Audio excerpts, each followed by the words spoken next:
السلام علیکم ورحمۃ اللہ وبرکاتہ۔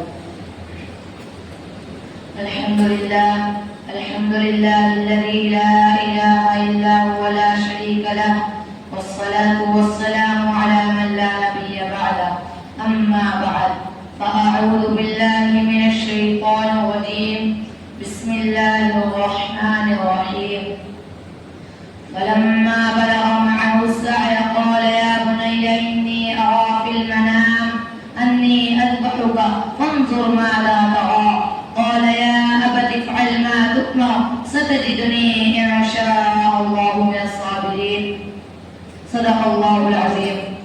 براہیمی نظر پیدا بڑی مشکل سے ہوتی ہے، براہیمی نظر پیدا بڑی مشکل سے ہوتی ہے، حوث چھپ چھپ کے سینے میں بنا لیتی ہیں تصویریں۔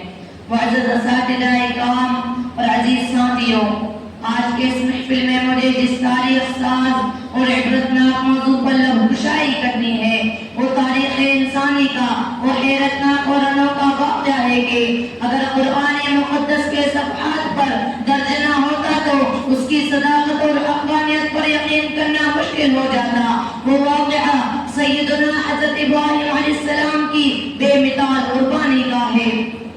جب سے عالم قلومکہ کو سجایا گیا اور حضرت انسان کو اس میں بسایا گیا، تب سے اس گلستان رنگ و بو میں تسلیم و رضا کے بے شمار واقعات رونما ہوئے ہوں گے، دوستی و محبت کی انگنت داستانیں زور پذیر ہوئی ہوں گی، ایثار و قربانی کی لاتعداد داستانیں معنی سے وجود میں آئی ہوں گی، مگر تسلیم و رضا کا ایک ایسا واقعہ جس نے پچھلے تمام واقعات کو بے وزن کر دیا، محبت و دوستی کی ایسی حکایت جس نے سابقہ تمام حکایتوں کو بے رنگ کر دیا، ایثار و قربانی کی ایسی داستان جس نے گزشتہ تمام داستانوں کا ریکارڈ توڑ دیا، وہ حضرت ابراہیم خلیل اللہ اور حضرت اسماعیل ذبیح اللہ علیہ السلام کی ایثار و قربانی کا بے مثال اور لازوال واقعہ ہے۔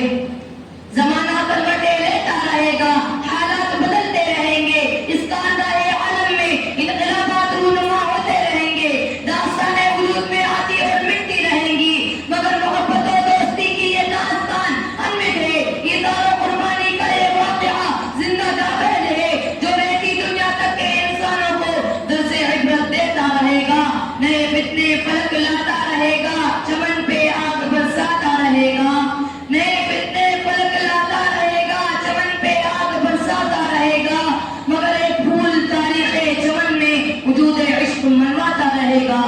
حضرات گرامی، کہنے اور سننے میں یہ بات بڑی آسان معلوم ہوتی ہے کہ ایک باپ نے رضا الہی کے لیے اپنے بیٹے کے حلقوم پر چھری پھیر دی، مگر اس کارنامے کو انجام دینا انتہائی مشکل ہے، شفقت بڑھئی ضرب المثل ہے۔ ایک باپ کو اپنے بیٹے سے جو الفت و محبت ہوتی ہے اس کا تخیل اور تصور وہی کر سکتے ہیں جو صاحب اولاد ہیں، وہ خصوصاً جب بیٹا ہونہار ہو، اطاعت شعار ہو، خدمت گزار ہو، وہ سب سے بڑی بات یہ ہے کہ اکلوتا ہو اور دوسری کوئی اولاد نہ ہو۔ غور کریں ایسے باپ کو اس بیٹے سے کتنی الفت و محبت ہو سکتی ہے، مگر نہیں جس کا دل نور ایمان اور یقین سے روشن ہو، جسے خدائے وحدہ لا شریک کی معرفت حاصل ہو، جس کا باطن محبت، اطاعت، خلت اور تسلیم و رضا کے چراغوں سے منور ہو، وہ حکم خدا بندی پر محبوب سے محبوب شئی اور مطلوب سے مطلوب چیز کو بھی نچاور کر سکتا ہے۔ مال، آل و اولاد، شان و شوکت، حکومت و بادشاہت، حتیٰ کہ رضا الہی کے لیے اپنی جان عزیز کا نذرانہ بھی پیش کر سکتا ہے۔ یہی وہ چیز ہے جس نے حضرت خلیل علیہ السلام کو بیٹے کی قربانی پر نہ صرف آمادہ کیا بلکہ بے تاب و بے قرار کر دیا، اور یہ یقین کر لینے کے بعد کہ یہ صرف ایک خواب نہیں بلکہ حکم خدا بندی ہے، مجھ سے بیٹے کی قربانی کا مطالبہ کیا جا رہا ہے۔ حضرت اسماعیل علیہ السلام کو بلایا گیا اور فرمایا یا بنی انی ارى فی المنام انی اذبحک فانظر ماذا ترى، کہ میرے بیٹے میں نے خواب میں دیکھا ہے کہ میں تجھے ذبح کر رہا ہوں، تو تم غور کر لو کہ تم کیا مناسب سمجھتے ہو۔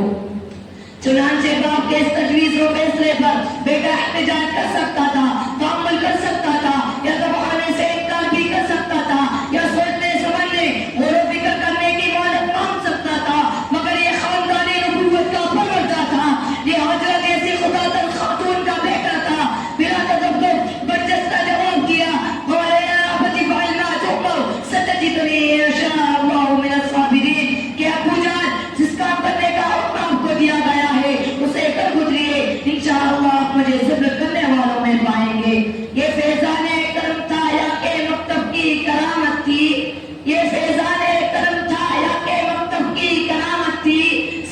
کس نے اسماعیل کو آداب فرزند دی؟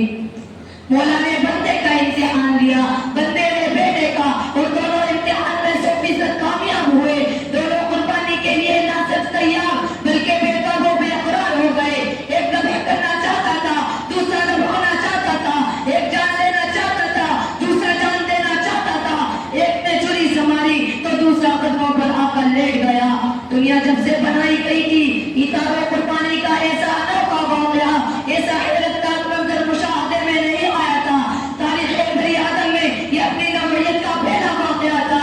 عالم کون مکہ پر سجدہ طاری ہو گیا. زمین حیران تھی، آسمان شدت تھا، کائنات کا زبردست تھا، تصویر حیرت بنا ہوا تھا. حفیظ جالندری نے بڑی اچھی منظر کشی کی ہے. زمین سے بھی بڑی تھی، آسمان ساکن کا بیچارہ.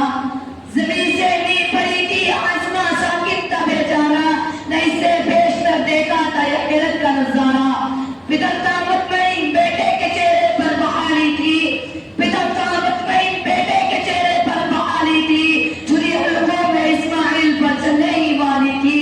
مشیت کا مگر دریائے رحمت جوش میں آیا کہ اسماعیل کا ایک روم طاقت میں نہیں پایا. وآخر دعوانا الحمدللہ رب العالمین. مکرم سامعین،